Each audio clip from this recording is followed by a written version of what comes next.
Hello everyone, কেমন আছো সবাই? আমি মৌসুমী চক্রবর্তী নিয়ে এসেছি আসানসোল কার্নিভালের ব্লগ।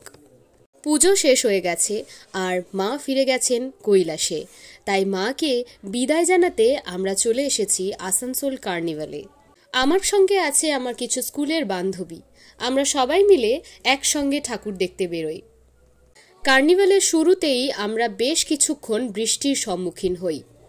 বৃষ্টির কারণে মায়ের মূর্তি প্লাস্টিক দিয়ে ঢাকা দিয়ে দেওয়া হয়, যাতে মূর্তিগুলি নষ্ট না হয়ে যায়। বিষয়টা ওই পুজো আসছেই ভালো লাগে। দশমীর পর মনটা যেন কেমন ভারী ভারী হয়ে যায়। পুজোর কেনাকাটা, খাওয়া দাওয়া, ঘুরতে যাওয়ার প্ল্যানিং, বন্ধু বান্ধব, ফ্যামিলি, এই সমস্ত কিছু নিয়ে এই 5টা দিন আমরা মহা আনন্দে মেতে থাকি।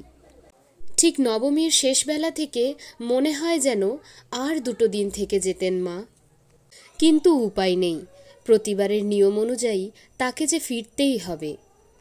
আমাদের আসানসোলে এবছর দুর্গাপুজোয় আকর্ষণীয় ব্যাপার ছিল কিউট মা দুর্গা।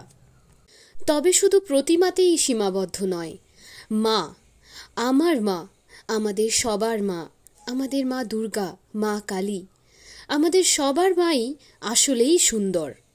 মাতৃরূপের কোনো ভেদাভেদ হয় না, আর মায়ের রূপে সকল মাই সুন্দর। আবার আমরা একটা বছরের অপেক্ষায় রইলাম। আবার এভাবেই আমরা আনন্দ করে কাটাবো তোমার মর্তে ফেরার 4টে দিন। দেখা হচ্ছে পরের ভিডিওতে। সকলকে জানাই শুভ বিজয়া।